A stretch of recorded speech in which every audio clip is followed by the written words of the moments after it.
King Arthur, the history and folklore of the Arthurian legend. Written by Charles River Editors, Jesse Harasta, and narrated by Sabrina Z. Introduction. King Arthur is one of the most famous names in history, and his name still evokes visions of fantasy, chivalry, bravery, and more, even today. Arthur remains a pop culture fixture around the globe, made famous in various Arthurian tales written by writers like Chretien de Troyes. Arthur came to embody the ideals of the Middle Ages: strength, chivalry, bravery, and more. Along the way, his Excalibur sword, the Holy Grail, his queen, and more have all become household words. Arthur has long been identified as a folk hero, and there are countless tales that comprise the Arthurian legend. But was there an actual person that the original stories were based on? People still search for the seeds of truth in the Knights of the Round Table and the historical figure that inspired the Arthurian tales. Of course, as with all great myths, even those with a kernel of truth behind them, there is no real Arthur. Arthur is now comprised of the works written by diverse storytellers, most of which have been built upon the ancient stories and possible history. It is from there that a primordial seed of myth remains at the heart of all the retellings. At the same time, Arthur's story is one of transformation, as he is brought from the Middle Ages into the Renaissance and more modern times. And that story also includes the famous contemporaries in his stories and other important historical figures, like Geoffrey of Monmouth, the imprisoned Sir Thomas Malory, and Walt Disney. When looking for the historical and mythical Arthur, scholars try to understand how the Arthur of these tales, and of others like Disney's Sword in the Stone and Monty Python and the Holy Grail, came to be. What are the origins of the Arthur legend, and what can they tell people about the past? What is the historical basis for King Arthur, if any? Chapter 1. Searching for Arthur.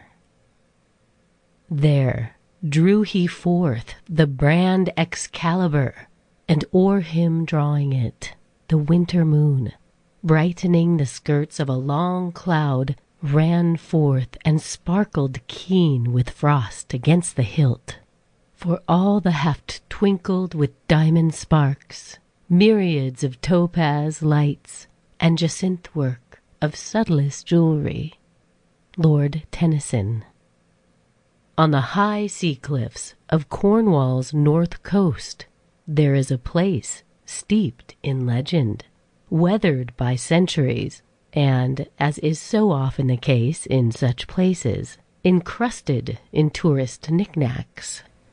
The ruins of Tintagel Castle, the legendary place of the conception of King Arthur. Visitors arrive in the village of Tintagel, until recently named Trevanna, and perhaps park in the Middle Ages parking lot, walking by Merlin's slot machines and numerous shops with wizard-shaped candles and glass dragons. This is the Arthuriana of today. It is both amusing and tacky, but Tintagel Castle and the legends born there have far deeper layers beyond the plastic swords and Disney knockoffs. Entering the historic site brings people to the next level of Arthur's story. Looking at the interpretive signs, visitors quickly realize that they are hardly the first to look back on Arthur and his knights. This castle was rebuilt once before, during the Tudor age of King Henry VIII and Queen Elizabeth I, in a far grander style than its original form. It is predominantly these 15th century walls that tumble dramatically down the cliffs and sit amongst tough heather plants, backed by the dramatic slate gray sea. This grandiose construction served one purpose: to demonstrate that the Tudor kings positioned themselves as the foretold return of Arthur, whom they imagined to be the paragon of their elaborate code of chivalry and the first great king of their lands. At the same time, there is a deeper history to Arthur, and a more ancient intangible yet. This Arthur was a mighty warrior, maybe a mythical being, who perhaps led the Celtic people of Britain's Dark Age in a glorious and ultimately unsuccessful defense of the island from Germanic invaders. That castle remains here too, a simple post-Roman fort guarding a harbor leading to rich sea routes. Its crumbled walls served as the foundations for the Tudors' construction. There are two ways of exploring the origins of Arthur. The first is to scour the historical and archaeological record for potential candidates who might have been the real Arthur. These historical figures emerged after the collapse of the Roman Empire and might have served as the original template. Historians may then attempt to track how various peoples throughout history have built upon, elaborated, or simplified the story.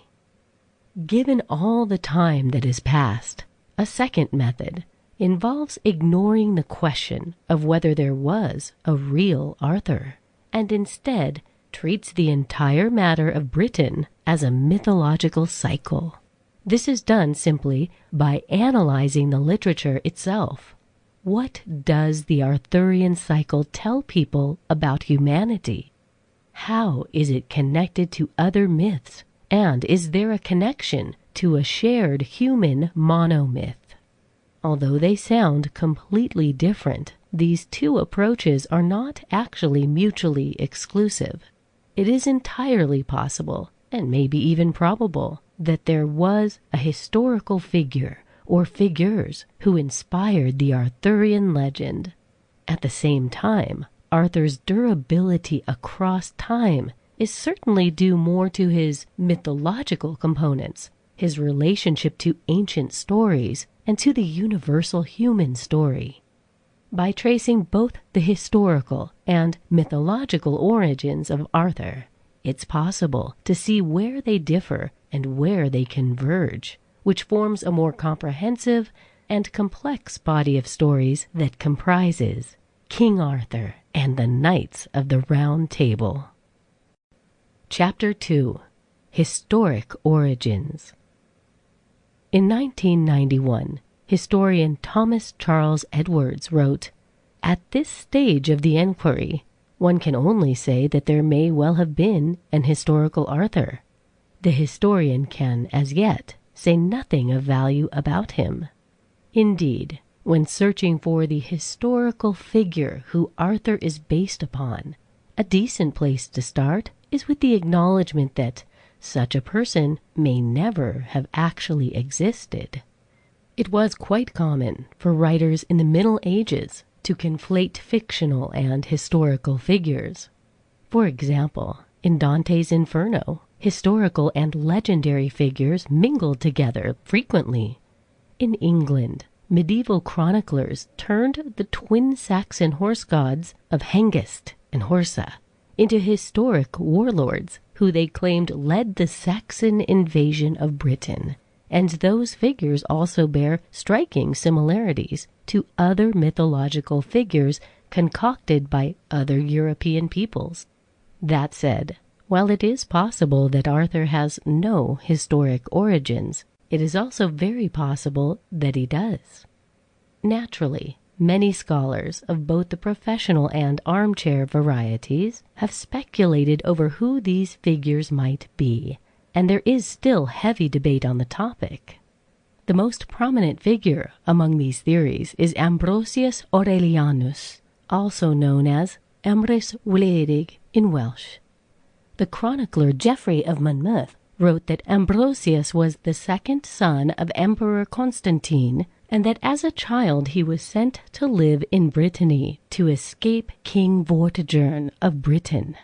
As a young man, Ambrosius returned to a Britain in chaos amidst the collapse of Vortigern's control and the hordes of invading Saxons. He battled Vortigern and is said to have won control over the western regions of Britain, including those that are still the most Celtic today.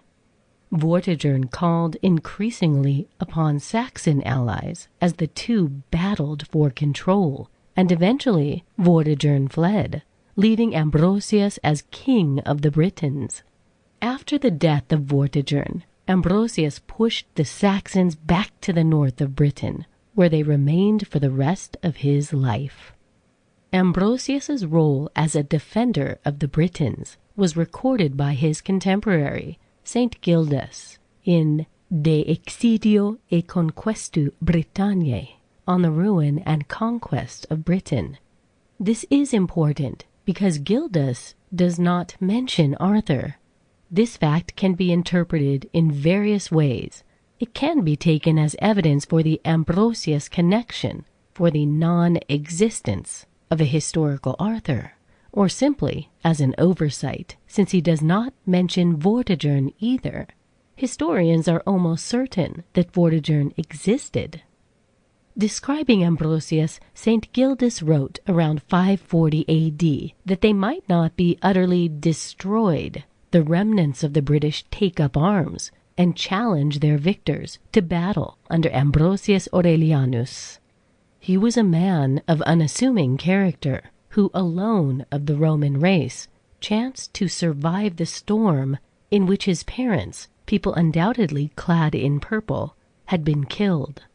Their offspring, in our days, have greatly degenerated from their ancestral nobleness.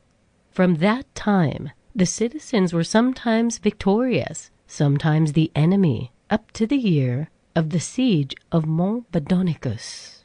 Another important and well-respected historian of the Dark Ages was Bede the Venerable, who also mentions Ambrosius but not Arthur. He wrote his Ecclesiastical History in 731 and describes Ambrosius in this way. They had at that time for their leader Ambrosius Aurelianus, a man of worth, who alone, by chance of the Roman nation, had survived the storm in which his parents, who were of royal race, had perished. Under him the Britons revived, and offering battle to the victors by the help of God, gained the victory. From that day, sometimes the natives, and sometimes their enemies, prevailed, till the year of the siege of Badon Hill, when they made no small slaughter of those enemies, about 44 years after their arrival in England. Based on these sources, Ambrosius is well placed to serve as the origin of Arthur. He is a nobleman who disappears and returns to take up his appointed role as the defender of Britons. And during his reign, the Saxons are held back. The Britons rally behind him, and he is known for his moderation and wisdom. Moreover, his name, Aurelianus, while not exactly Arthur, is similar enough to the legendary king that it's easier to imagine the evolution of his name into Arthur than it would be with a name like Vortigern. With that said, there's a major problem in this theory. The primary recorder of the life of Ambrosius, Geoffrey of Monmouth, also records the life of Arthur in great detail, and is quite clear in his writings that they are two different people. Geoffrey of Monmouth specifically states that Ambrosius's father and Arthur's father, Uther Pendragon, were both sons of King Constantine, a descendant of the Roman overlords. He also wrote that Arthur was born after Ambrosius's death. Since Geoffrey is one of the most important chroniclers of Arthur's life, at least of those that survived the Middle Ages, his writings must carry some weight. Another potential candidate is Reothamus, a name or possibly a title meaning Great King. He is listed on the roll of kings of Britain. Reothamus appears to have been a real person, or at least the Roman diplomat who wrote to him in 460 AD thought he was. Riothamus appears to have been the king of the Celtic peoples of Brittany as well as Britain, and he was called across the Channel twice to lead military campaigns in Gaul. Most notably, this is the same time that Geoffrey of Monmouth would later say Arthur was fighting in Gaul. It is this overseas emphasis in Riothamus's biography, combined with Geoffrey's similar emphasis, lost in most later retellings, that supports the theory that Riothamus is the historical Arthur. Riothamus has recently had a strong proponent in a scholar named Geoffrey Ashe, who championed that connection in his book, The Discovery of King Arthur, 1985. But his evidence has not silenced the debates on this issue. An interesting alternative proposal was that the name Arthur did not signify a person, but a title, and that it meant the Bear King. The word art means bear in many Celtic languages, including both Welsh and Cornish, and this theory is reinforced by two pieces of early evidence. The Y Gydwyn, an 11th century Welsh poem, refers to a warrior who glutted black ravens, that is, killed many men, on the rampart of the stronghold, although he was no Arthur, a reference which could admittedly mean a name as well. Then there is also the Arthurian stone, found in Tintagel, which could translate to famous bear. The written record of the Dark Ages, which is spotty at best, will never fully answer the questions about the nature of Arthur's origins and whether he was based on a real man, but there are other sources of evidence that scholars can rely on. While archaeology can tell historians much about the broad sweep of history, its ability to pinpoint the locations and events of specific individuals, especially in the deep past, is limited. Arthurian archaeology has focused upon the excavation of sites which have been passed down as being linked to Arthurian tales in the oral record. The first and most recognizable site is the ruins of Tintagel Castle on the Cornish coast, where Arthur is said to have been conceived and born. Excavations performed at this site in the 1980s and 90s have shown that there was a Dark Age fort at the site during the appropriate period, and that it was particularly wealthy for the region, which indicates that it was possibly the home of a local king or chieftain. This leaves open the possibility that the written reports that survived the Middle Ages are accurate, though it does not confirm anything.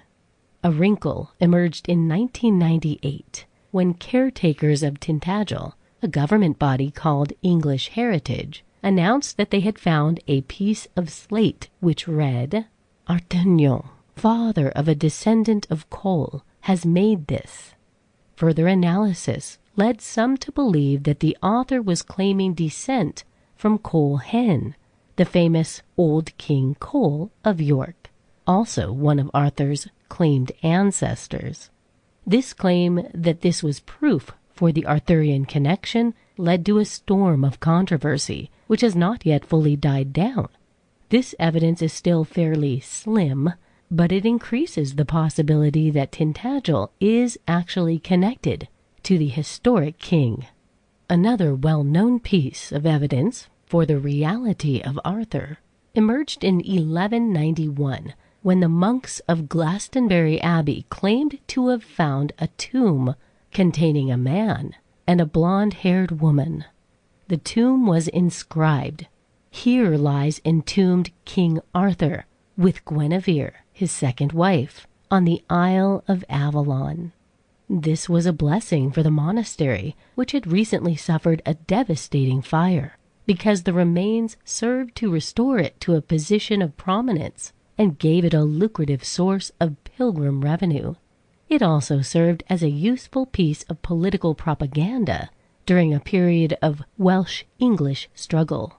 As one writer noted, The alleged discovery of Arthur's tomb then was propaganda that the English could use against the Welsh, proving to them definitively that their savior was permanently deceased and would never return to liberate them. Due to these reasons, as well as a lack of any evidence, both bodies and inscription disappeared. Modern scholars strongly doubt the veracity of the Glastonbury find.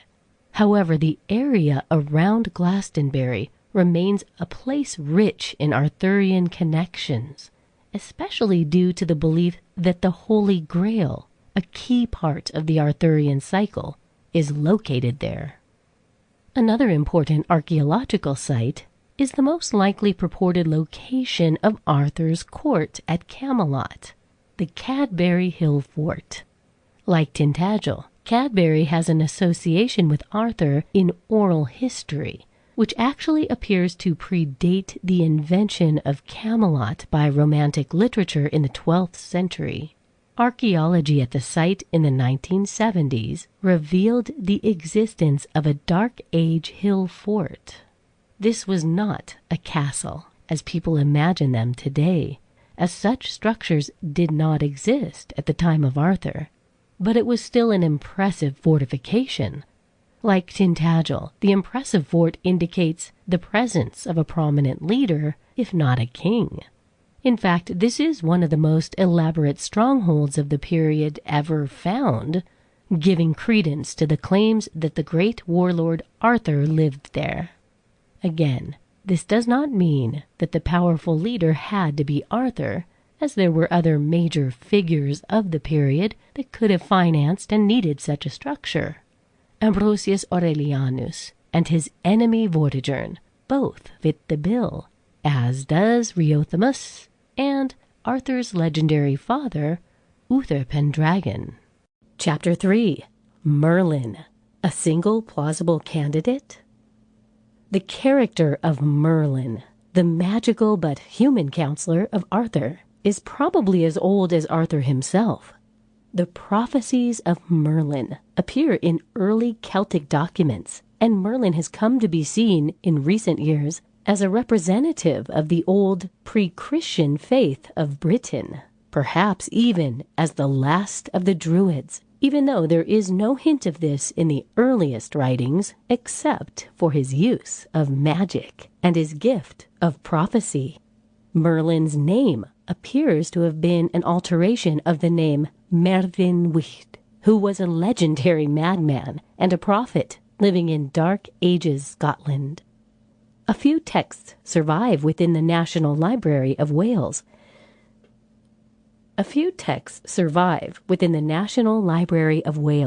Describing the seer living in the wild Caledonian forests of Scotland and providing cryptic prophecy. It is probable that Geoffrey of Monmouth took this character, altered the name, and put his own words into his mouth, which was not an uncommon literary occurrence in those days.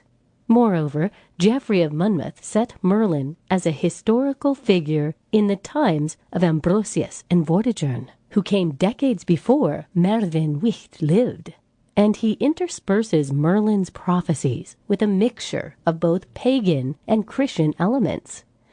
Geoffrey's publication of Merlin's supposed prophecies in the Prophetiae Merlini was taken very seriously until about the 17th century, when people of that era began to consider the prophecies false.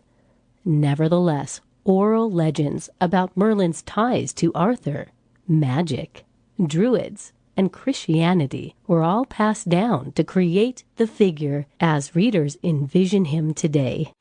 Chapter 4. The Origins of Arthurian Folklore. As scholars began to study human myths and legends across cultures in the late 19th century, they began to discover some surprising cross-cultural similarities. These shared traits spawned an entire discipline of academia, including works by venerable scholars like James Frazer and Levi Strauss. One of the more fruitful avenues of examination was developed by an American scholar named Joseph Campbell, who would later become famous as a creative consultant for the Star Wars films. Looking across a wide variety of stories from around the world, Campbell postulated that they were all expressions of a single monomyth, mono meaning one, which was an expression of something fundamental in human experience. Campbell argued that at the heart of all of these disparate stories was the tale of the hero, and he named his seminal work Hero with a Thousand Faces. The hero was a representation of the human being and his, or sometimes her, journeys to reflect numerous aspects of life, including maturation from childhood to adulthood, the inner journey for enlightenment, and society's quest for harmony and perfection. All of these elements were symbolized by the hero's quest, which Campbell argued had several parts. The quest begins with a call, when the hero is separated out from the rest of society and marked as special. Then the hero may gather wisdom from elderly advisors, pick up helpful tools, or even reject the call and be forced back on the right track. He then leaves the known world, entering another world of magic, power, danger, and opportunity. There, the hero engages in a number of tests, which are challenges, physical, mental, or spiritual. Finally, the hero faces an ultimate challenge, like battling his or her own shadow twin, overcoming an ultimate temptation, or the need to die and be reborn. Finally, the hero leaves the unknown world and returns home with a boon, a tool for restoring the world. The analysis of this myth involves simultaneously examining many layers of story together, because the Arthurian cycle is not a single document in the way that a novel or a film is. The Arthurian cycle is a collection of stories, songs, ceremonies, and other texts that appear and disappear at different times in history. Perhaps not surprisingly, some contradict each other outright, and others vary widely in style and message. These individual artistic pieces can be analyzed as myths on their own, but they also create a picture that can be taken as a whole. The overarching myth in the Arthur cycle is the story of the king himself. His birth is foretold famously by a young Merlin, who observes a battle between a red and a white dragon that represents the Celts and the Saxons, respectively. In some stories, he is then hidden away in the home of a knight named Sir Ector until the call is made explicitly and he withdraws the sword in the stone.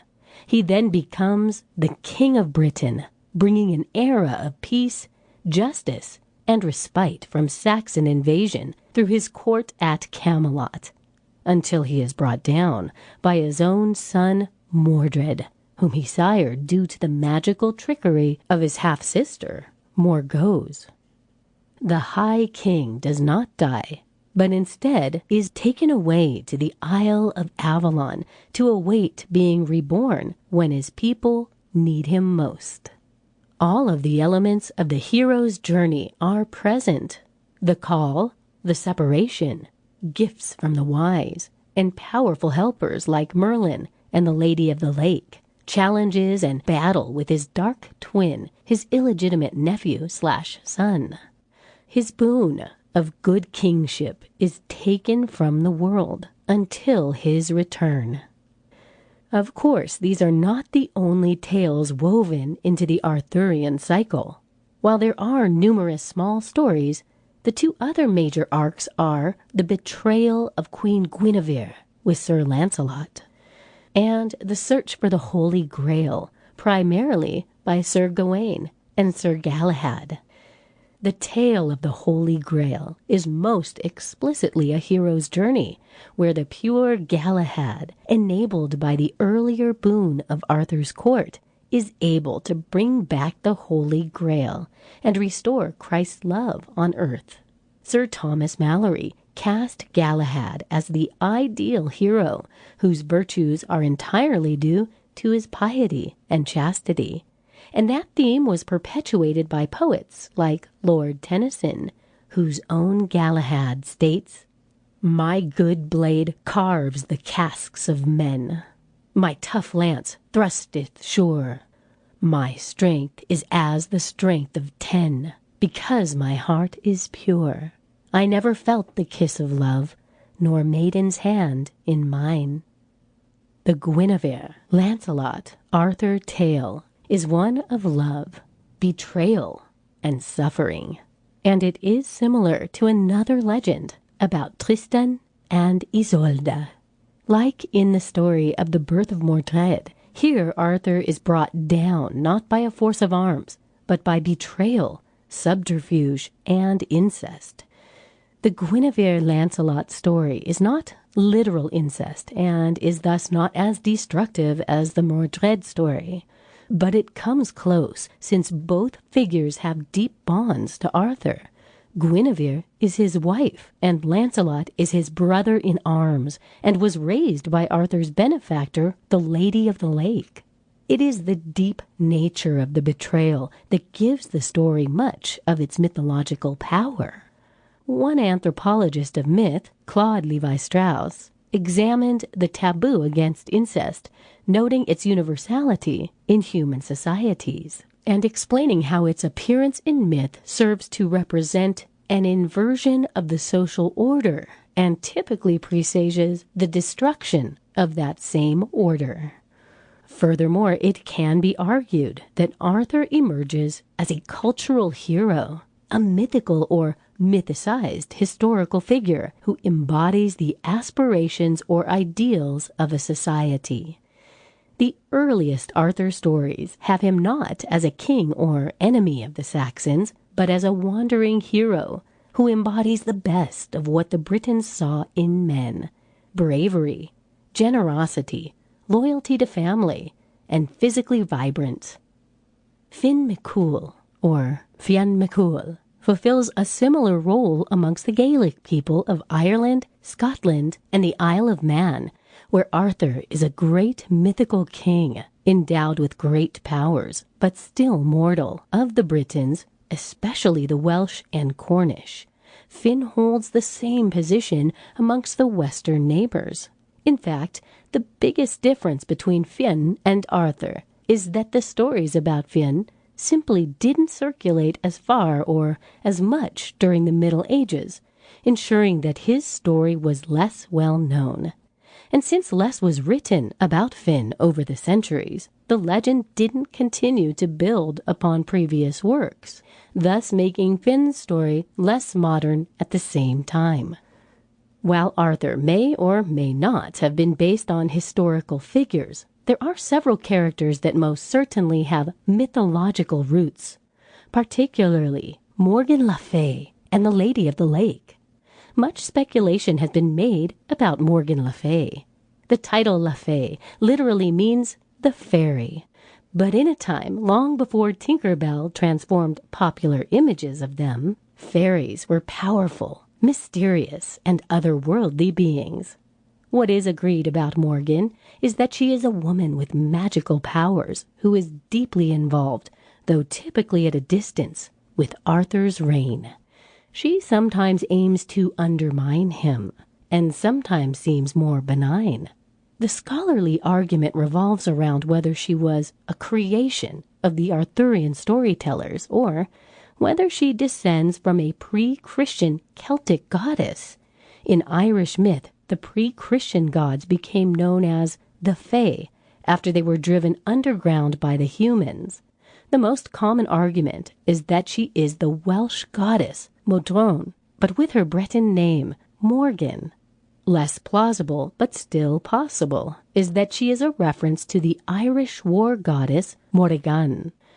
Like Morgan Le Fay, the Lady in the Lake, who has many names, is most likely derived from ancient legends. The lady's home in a kingdom under the waters of a magical lake, her gifts to the heroes Arthur and Lancelot, and her eventual presence on the boat that takes Arthur back to Avalon, hence her apparent immortality, all speak to her as more of a water spirit or water goddess than a woman. This has led some scholars to argue that she is a remnant of an earlier Celtic lake goddess. Some have gone a step further and maintained that Morgan and the lady are in fact aspects of the same goddess, divided into two characters, one virtuous and one villainous, by later writers, but this argument is largely speculative. Chapter 5. Early Literature.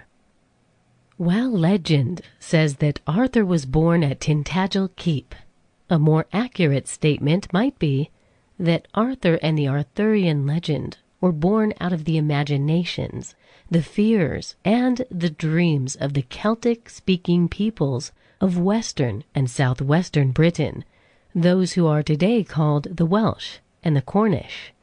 Scholars refer to the earliest stage of Arthur literature as pre-Galfridian, with Galfridius being the Latin name for Geoffrey.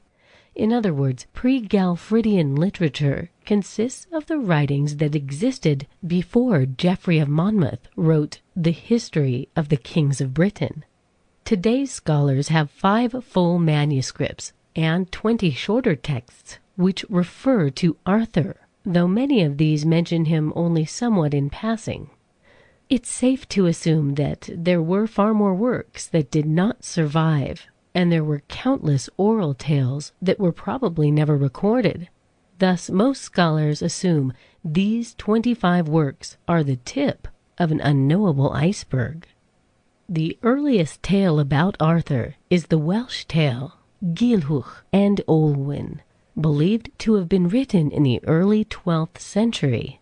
In this tale, Arthur is as a defender of the people, a defender of his country against every kind of danger, both internal and external, a slayer of giants and witches, a hunter of monstrous animals, giant boars, a savage cat monster, a winged serpent, or dragon. He is also a freer of prisoners, an important role for the Welsh peasants who feared slavers, whether they were Saxon, Norse, or others. It was not until rather late in this role as a freer of prisoners that Arthur begins to become a war hero and a leader of the defense of Celtic Britain against the Saxons. Arthur's companions at this point include Kai and Bedwyr, who would become Sir Kay and Sir Bedivere, respectively. They are heroes and strong men who travel the countryside fighting magical monstrosities. Kai is the chief of these followers, and unlike the boastful Sir Kay, who is used for comic relief by the troubadours, Kai is a hero second only to Arthur himself. Bedwyr, Arthur's other close companion, wielded a magical spear and was famous for a battle with a wolf man. Along with Kai and Bedwyr, Arthur is also often accompanied by Gwalchmai, son of Gwyr. Gwalchmai is the son of Arthur's sister, and this character might be the prototype for Gawain, though this is not as easy to trace as the connections between Kai Kay and Bedwyr Bedivere. The next major character is Medrot, the early Mordred. The nature of this character is a bit obscure, as no source uninfluenced by Geoffrey of Monmouth or the Brutes makes Medrot Arthur's nephew or his betrayer/opponent. In fact, they seem rather to contradict these claims, making him a hero or a companion of Arthur. Unlike Gwalchmai, who is specifically named as a kinsman of Arthur, no such connections are made for Medrot. Uther Pendragon, who becomes Arthur's father Uther in later writings, also appears in the earliest writings. It is probable that he was thought of as Arthur's father, or something of a magical Merlin-like figure who changes form and advises the hero. Finally, this early tale included Gwenhwyvar, better known today as Guinevere, Arthur's wife. One of the prominent stories involving her has to do with her kidnapping by a villain named Melway. After Arthur becomes a leader, his military campaigns, including a siege of Glastonbury, help win her back. The tale of Gilhwch and Olwen was preserved in a Welsh language collection called the Mabinogion, which was only translated into English by Lady Charlotte Guest in the 19th century. In the Mabinogion, Arthur is an overlord and a famed slayer of monsters. Arthur's cousin, Gulwich, requests his aid in winning the marriage of a beautiful giant named Olwen, who he is infatuated with due to a curse from his spiteful stepmother. Arthur sends his warriors, including Kai, Bedwyr, and Gwalchmai, and Olwen's father requests the completion of 40 impossible tasks, though the tale only recounts a few of them. This tale, however, largely serves as a frame for a long exposition of the heroic events in the life of Arthur and the lists of important persons. The most well-known event, which was recounted in other places as well, was Arthur's hunt of the great boar, Turth Truith. The direct links to oral traditions can be seen in this story.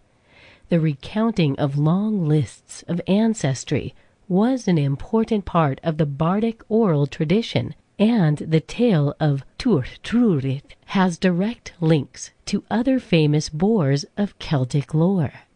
The Great Boar in the Mabinogion is similar to the Torc Triath in Ireland, and the Great Cornish Sow, Henwen, which gave birth to monsters fought by pre-Galfridian heroes.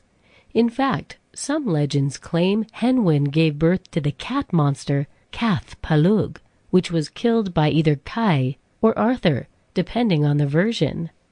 In these early stories, the picture of Arthur, established by earlier sources, is of a leader of a roving band of warriors. This band includes Kai, Bedwyr, Gwalchmai, Medrot, and occasionally Uther, and the band wins glory, fights for treasure, such as a magical cauldron from Ireland, travels to the underworld, kills monsters, frees prisoners, and protects the people of the land. In this form, they closely resemble other cultural heroes, including the Irishman Fan MacCool and his band of warriors, the Finians. Arthur and his band are also depicted like the Irishman Cuchulainn and even the Greeks Theseus. Over time, however, this role of being the protector of the people would evolve from killing monsters to fighting Saxons, the primary enemy of the Welsh and Cornish, in the years after the fall of the Roman Empire.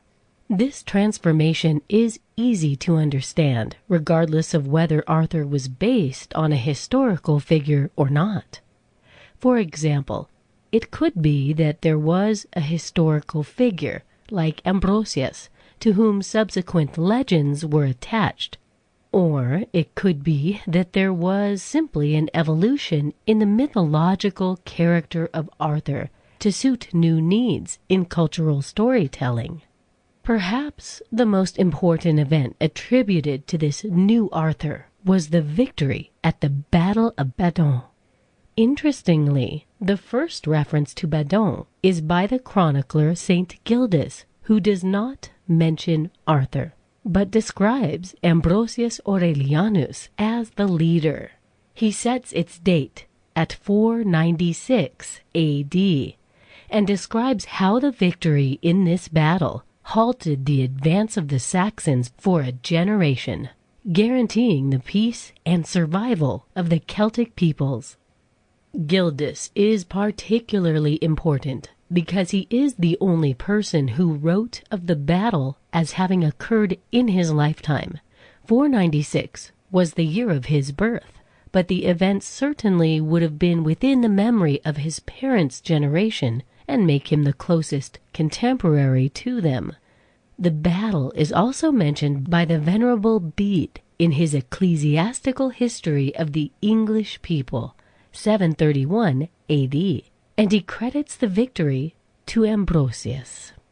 About 65 years later, the Welsh monk, Nennius, describes the battle and attributes it to Arthur in his Historia Brittonium, circa 796 AD. Nennius also gives long descriptions of Arthur's campaigns against the Saxons. Furthermore, another similar source is the Annales Cambriae, which is dated to around 796 AD and written in the same manuscript as Nennius's work. Annales Cambriae elaborates on Arthur's role, and after these were published near the end of the 8th century, Ambrosius is no longer credited with the battle, and it is always attributed to Arthur. It should also be noted that the battle is never mentioned in Saxon sources, such as Anglo-Saxon Chronicle, but this might be simply because it did not have the same importance when viewed from their eyes. There was another battle during this period that would become central to the Arthurian legend, the Battle of Camlan. In this battle, Arthur and Mordred face off, leaving Mordred dead and Arthur gravely wounded. The Annales Cambriae mentions this battle as having occurred in 537 and mentions that both men died, but not that they fought against each other. What happened between the early 500s when Gildas wrote and the late 700s when Nennius wrote? It is possible that Nennius created the Arthur at Badon story, but its widespread acceptance after the Annales Cambriae and Nennius's work indicates Arthur had been given credit for being at the battle in oral legends before those writings. By the 9th century, Arthur had most likely emerged from his position as a leader of a band of wandering heroes to become the military defender of the Welsh and Cornish. It was probable that he was already the once and future king at this point, and that he had taken primacy in the legends of his people. This was probably a slow, multi-generational process, as stories about him were told and retold as they were passed down to subsequent generations. The Arthurian legend has always been plastic enough to absorb outside stories, from King Lear and Ambrosius Aurelianus to Joseph of Arimathea. One of the more prominent stories to join the Arthurian legend has been that of Tristan and Isolde. The story is a straightforward romance. Tristan serves King Mark of Cornwall lovingly, bravely, and loyally. But when Mark sends Tristan to pick up his new Irish bride, Isolde, the two accidentally drink a love potion intended for Mark and Isolde. Their love tears apart the court and finally destroys them. By the late Middle Ages, this story is worked into the Arthurian legend via Le Mot d'Arthur, but it appears to have originally been a standalone tale itself. It certainly presages the Arthur-Guinevere-Lancelot tragedy, but the story of Tristan and Isolde contains more magic than that story, since Lancelot and Guinevere made conscious decisions, while Tristan and Isolde were controlled by outside forces.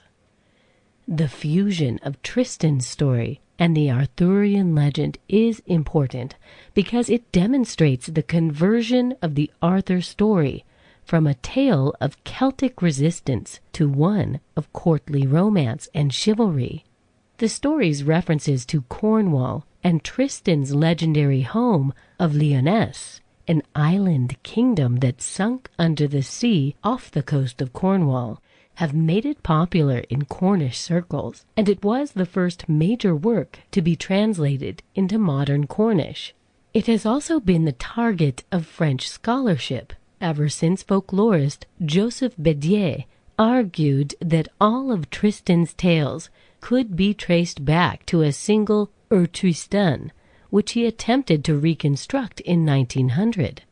After the Norman invasion of Britain, the arrival of the tradition of French romances brought one of the most important elements of modern Arthurian legend into the fold: the quest for the Holy Grail, the cup Jesus drank from during the Last Supper, and which caught his blood during the crucifixion. For several centuries, there has been a folk belief in Britain that during Jesus Christ's unknown years, the time after his childhood and before his ministry, which the Bible is silent on, Jesus accompanied his uncle, Joseph of Arimathea, on a trade journey to Britain. A further extension of this story is that after Christ's death, Joseph of Arimathea took the Holy Grail to Britain and brought Christianity along with him.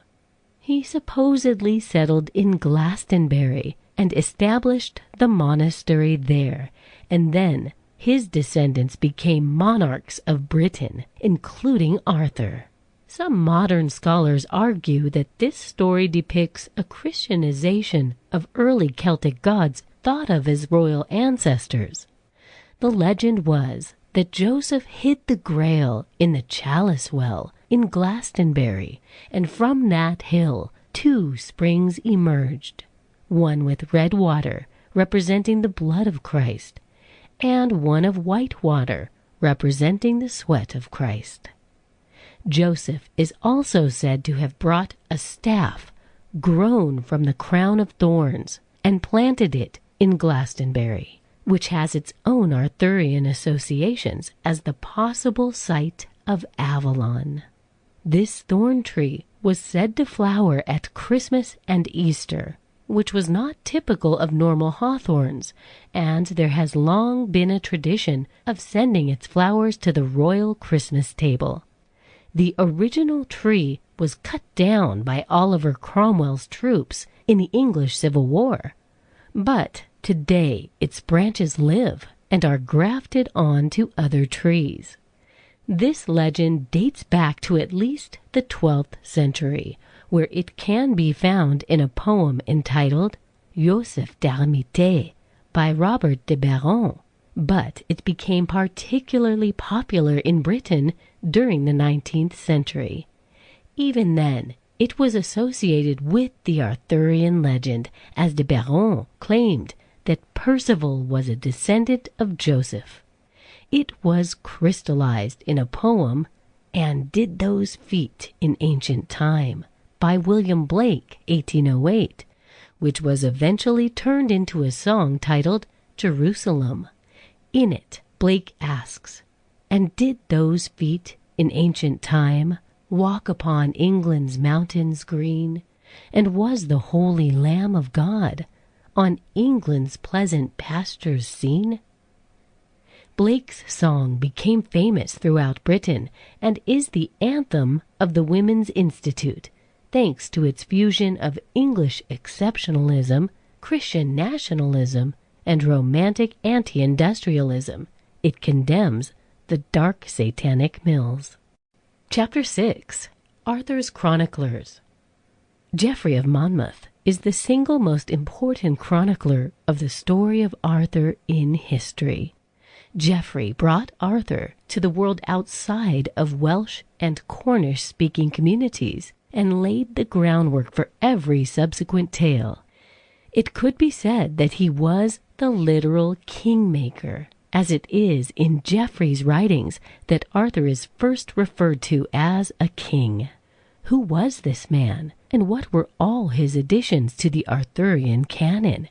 Geoffrey, who had no last name, like most people in his era, was a priest who lived roughly 1100 to 1155, and is best known for his work Historia Regnum Britanniae, History of the Kings of Britain. Geoffrey was born somewhere in Wales or the Welsh borderlands, and while his birthday is unknown, he was recorded as an official witness and hence was an adult in 1129. He refers to himself as of Monmouth, so he was either born there or had some strong relationship to the town.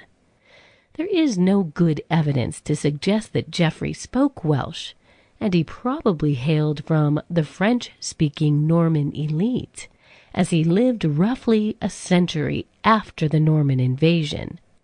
Geoffrey certainly knew Latin, since his works are all written in the language. While he may not have spoken Welsh himself, he was certainly well aware of the Welsh legends surrounding Arthur and incorporated them directly into his writings. Geoffrey came along at the perfect time for the transformation of Arthur's image. The Arthurian myths of Wales were staunchly anti-Saxon, but the new elite after the invasion of 1066 was not Saxon or even Germanic. William the Conqueror and the Normans had no problem with stories about heroes fighting the Saxons.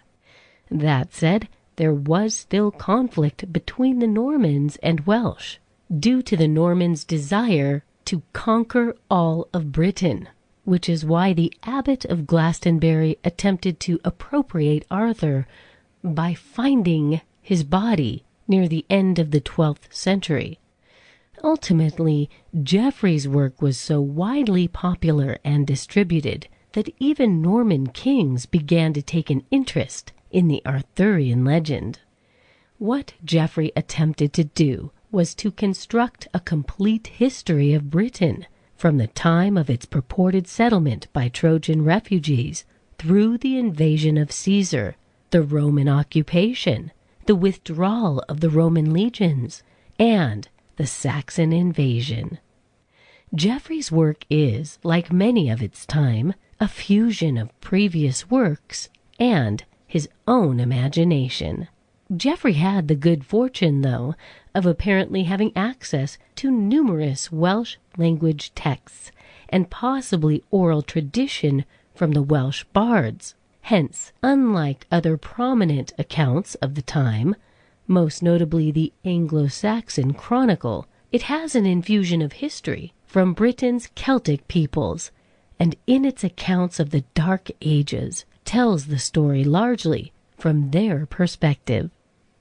Another work by Geoffrey that has relevance to this account is his Prophetiae Merlini, the Prophecies of Merlin, in which he apparently took the well-known Welsh prophet Meridian Waelid and added him to his account of the life of Arthur. Geoffrey placed an elaborate prophecy into his mouth, and there's no evidence that the prophecy was anything but Geoffrey's creation. Though he discussed many kings and eras, the most influential element of Geoffrey's work, both when it was written and today, is his expansive recounting of the story of King Arthur. Since nobody knows the exact nature or age of the written and or oral Welsh sources that Geoffrey had access to, it's almost impossible to know with certainty how much of his writing consisted of his own fabrications. However, scholars can trace which elements of the Arthurian legend first appeared in Geoffrey's retelling. First, Arthur is explicitly named a high king of Britain and placed in a line of kings between his father, Uther Pendragon, and Constantine. This is perhaps the final step in the centuries-long process of converting the ancient wandering hero into the defender of the nation. Geoffrey further heightened Arthur's importance by introducing Merlin and giving an extensive prophecy that predicts the king's birth and life. Geoffrey also had Merlin performing other miracles, such as the transportation of Stonehenge from Ireland to its current location, and Geoffrey associated Tintagel and Carlion, which became the prototype for Camelot, with Arthur's story, thereby rooting him in the real world. Lastly, Geoffrey converted Arthur from being a defender of the people at Bedon Hill into being a great conqueror who led his armies all the way to Rome and gave territories to his greatest followers along the way. And of course, Arthur is presented as a benevolent ruler who organizes spectacular ceremonies and grants largesse. In addition to refashioning the story, Geoffrey also made the crucial step of retelling his story in Latin. While the Annales Cambriae were written in Latin and mention Arthur, the account is so brief, 2 lines without context or explanation, that it had none of the impact that Geoffrey's text did. Books were much rarer in those days since they had to be transcribed by hand. But Geoffrey's work was so popular that 215 copies survive today. It made an indelible mark on the culture of Norman Britain and began the process of creating the modern Arthur. After Geoffrey's work, perhaps the next most influential piece of the Arthurian legend was the seminal Le Morte d'Arthur, written by the knight prisoner Sir Thomas Malory in 1469 or 1470, and published by William Caxton, owner of Britain's first printing press, in 1485. The combination of Caxton's ability to distribute the work widely and the inherent beauty of Malory's writing, which fused many of the popular tales of his time into a single work, has helped to make Le Morte d'Arthur a foundational work. Like Geoffrey's text some 3 centuries before, Malory changed the nature of the story of Arthur, and all subsequent works on Arthur owe a debt to him. Malory himself is a controversial figure. At the end of Book 4 is written, "For this was written by a knight prisoner, Thomas Malory, that God send him good recovery."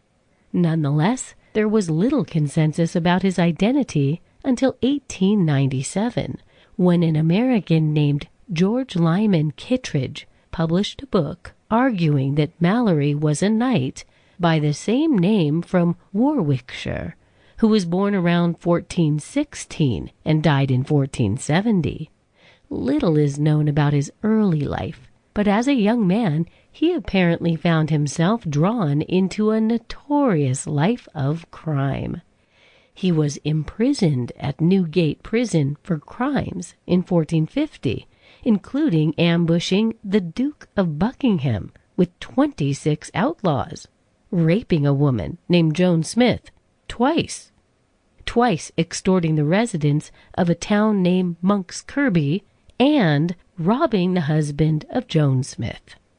In 1451, after a warrant for his arrest was issued, he is said to have stolen cattle. And then, while the Duke of Buckingham and his men hunted him, he raided the Duke's hunting lodge. The Duke caught up with him and arrested him in 1451, but he escaped imprisonment in the castle he was held in by swimming the moat. He is then said to have gathered 100 followers and raided a monastery at Combe Abbey before he was imprisoned again in 1452. While waiting for trial for 8 years, he was bailed out and allegedly went cattle rustling in East Anglia, which led to an arrest, an escape, and yet another arrest again. Malory's crimes occurred at an important point in British history. The kingdoms were about to be plunged into a civil war, the War of the Roses, which raged on and off from 1455 to 1485. There were skirmishes before the official start date, and the events of Malory's life might be seen within that context. In particular, his enemy, the Duke of Buckingham, Humphrey Stafford, was a close ally of the Lancastrians in the conflict to come, and at one point he was captured by the Yorkists after commanding an army against them. By 1451, Stafford was already a prominent figure, and the conflict had already begun to simmer as the Lancastrians had taken control of the Privy Council. By the 1460s, Malory reappears in history as fighting on the side of the Yorkists in the War of the Roses. He was freed by the Yorkists and aided them in capturing castles in Northumberland.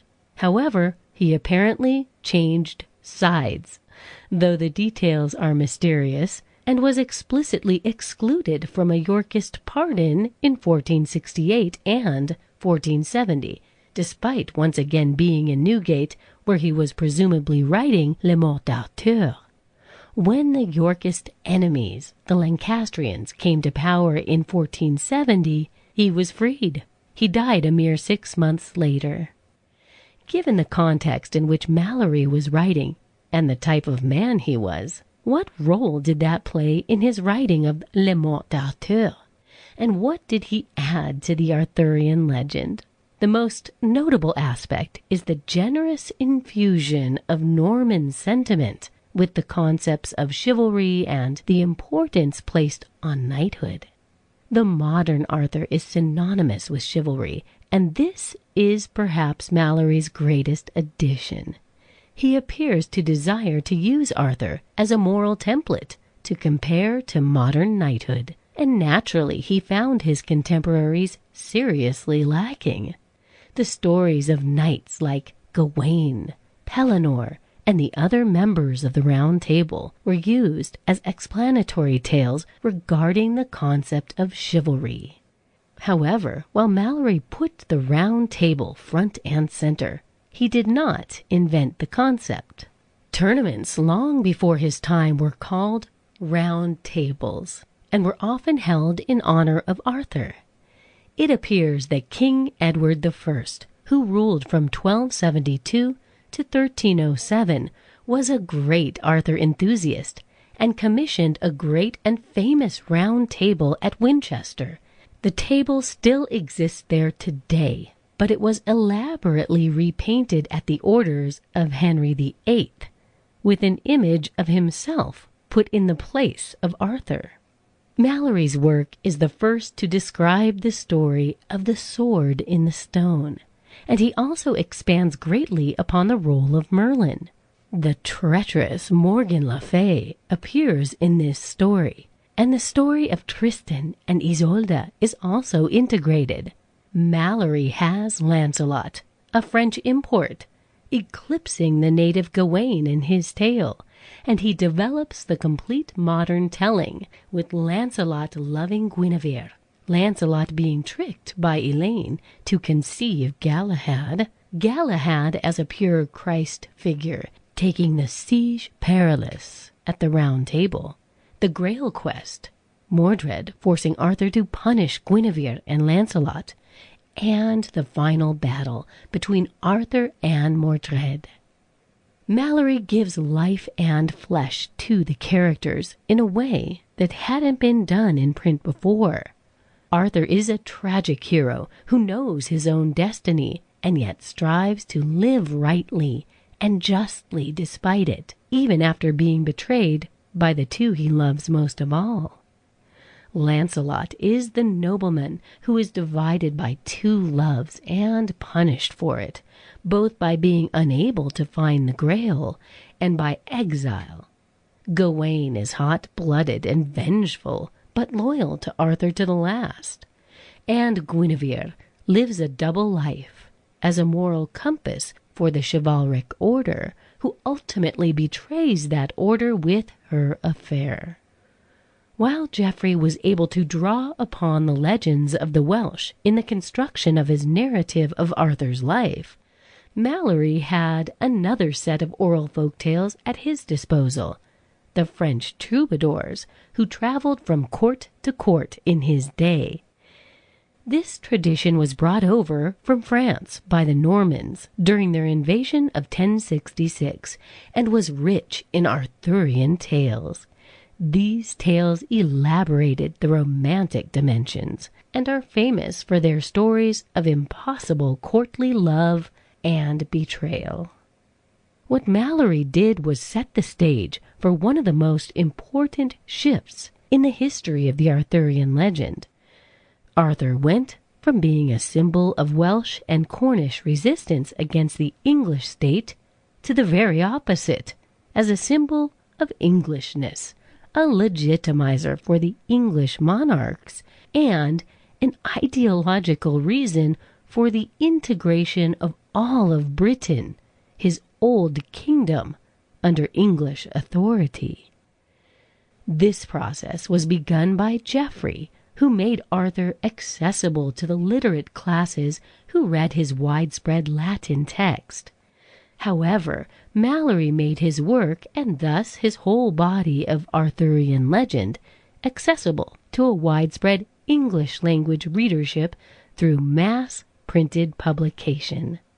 The book was very popular, greatly shaping an already nascent presence of Arthur in the English populace. By doing so, Malory opened the doors for the Tudors.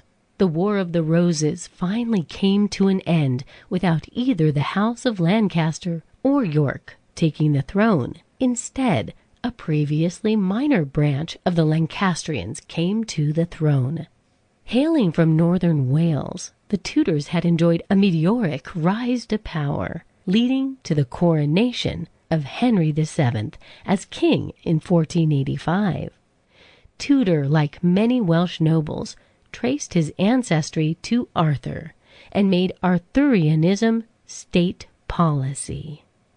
The Welsh Tudor dynasty would be the foretold return of the once and future king, and Henry went so far as to name his oldest son Arthur, though the young man died before taking the throne, leaving it open to his legendary brother Henry VIII.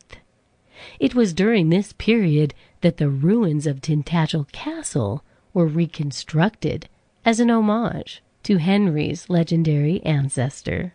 Like in ancient Rome, where Virgil's epic poem The Aeneid appropriated, translated, and transformed Greek mythology in order to convince the Republican citizens of Rome of the legitimacy of their new emperors, Malory's Le Morte d'Arthur translated and repackaged a Welsh myth and was used to convince an English public of the legitimacy of their new Welsh king. Chapter 7. Modern Arthur. With an easily accessible text in English and the official backing of the British state, Arthurianism was able to set down deep roots in early modern Europe. The story of Arthur followed Geoffrey's imagination and conquered Europe. The first place where Arthur gained popularity was in France, where the poet Jean Bodel, 1165 to 1210, described 3 matters that no man should be without. These matters were the great literary cycles of his time. They included Rome, with its classical mythology and the tales of the Caesars; France, with its stories of the Emperor Charlemagne; and Britain, with the stories of Arthur and his knights. Building upon this concept, another Frenchman, Jacques de Longuyon, wrote a text entitled Vœux de Pion in 1312, which laid out the 9 worthies who chivalric men ought to emulate. 3 of them, Hector, Alexander the Great, and Julius Caesar, were from the pagan world. Another 3, Joshua, David, and Judas Maccabeus, were Jewish war heroes from the Old Testament. The final 3, Arthur, Charlemagne, and Godfrey of Bouillon, were Christian Europeans. This concept entered pan-European culture, appearing in works like Shakespeare's Love's Labour's Lost and Cervantes' Don Quixote. In Britain, Arthurianism became the semi-official theme of royal and noble gatherings throughout the Tudor period. For instance, during the reign of Elizabeth I, the last Tudor monarch, aspiring noblemen would host Arthurian-themed balls, tournaments, and pageants, which included costumes and appropriate decorations to curry favor with the queen. While Arthur was never forgotten, he did fade from importance as the chivalric world that reconstructed him disappeared. In the centuries of exploration, industrialization, and enlightenment, Arthur took a back seat, as did the concepts of chivalry, nobility, and Christian virtue that he represented. The 17th and 18th centuries looked back to the classical era of ancient Greece and Rome for their history, ideals, and icons. However, in the mid-19th century, there was a new surge of interest in medieval times. In literature and art, this movement was known as Romanticism, and in architecture, it heralded the rise of Neo-Gothic. It was especially connected to the ethnic nationalism in places like Germany and the Austro-Hungarian Empire. The great emblems of this period included the operas of Wagner, the fairy tale castle of Neuschwanstein in Bavaria, and the great Arthurian poem, The Idylls of the King, by Alfred Lord Tennyson, 1809 to 1892. In the Idylls, Tennyson does not innovate greatly upon the story of Arthur. He drew upon Malory and the recently translated Welsh tales of the Mabinogion, which were first made available in the English translation by Lady Charlotte Guest between 1838 and 1849. The influence of Romantic nationalism was apparent, as there was an increasing interest in Welsh folk tales amongst the English-speaking public, including many who were Welsh themselves. This made materials available that had not been integrated into Arthurian tales for many centuries. Tennyson's work is an epic poem, published in pieces between 1856 and 1885. Like many Romantic work, The Idylls is a profoundly sad work, where its tragic figures work desperately, but fruitlessly, in a story that all readers already know will end tragically. It is no coincidence that the work is dedicated to the deceased royal consort, Prince Albert, and that Tennyson worked in a royal court full of mourning for the dead prince. At the time of publication, Tennyson was the Poet Laureate of Britain, which, along with his immense popularity, gave his work a semi-official weight. The slow release of the works over decades created a prolonged literary event that influenced poetry, art, and thought of an entire generation. One example of this broader influence and the return of Arthur's popularity were the paintings of the Pre-Raphaelite Brotherhood, PRB, in Britain. The PRB was a collection of artists dedicated to reversing the influence of neoclassicism on art and to portray romantic scenes. They often depicted medieval scenes, sometimes with Arthurian themes, such as The Lady of Shalott by John William Waterhouse, 1888, Queen Guinevere's Maying by John Collier, The Four Queens Find Lancelot Sleeping, circa 1926, by Frank Cardigan Cowper, and an elaborate series of murals at Oxford Union depicting the life of Arthur by various artists. This Victorian Arthurianism expressed many of the dreams of social conservatives in Britain, who looked back for an earlier golden age, even if they knew at the time that it never occurred in the way Malory described. It is this final Arthur that survives today. A legend, replete with women in long flowing gowns, knights polished in armor, a sagacious and mysterious Merlin, love, treachery, gallantry, and sadness. In its lighter form, it makes for great children's stories, and Disney's Sword in the Stone. In its more serious, sad form, it appears in the tragic figure of the Fisher King in T.S. Eliot's The Waste Land. Arthurianism has always looked wistfully back towards a better time. The tellers of Arthurian legends speak about an era when kings and knights lived up to the values that the storyteller sees are missing in his current world. While this is perhaps easier to see in the neo-Gothicism and anti-rationalism of the Victorian poets and artists, it appears as well in the earliest references to the king. In the pre-Galfridian Welsh poem, Ygdydyn, the poet speaks of a brave warrior who, despite his glory on the battlefield, was no Arthur. Even then, in the Dark Ages, the warrior simply could not live up to Arthur's legacy. But in a sense, that's the purpose of the hero.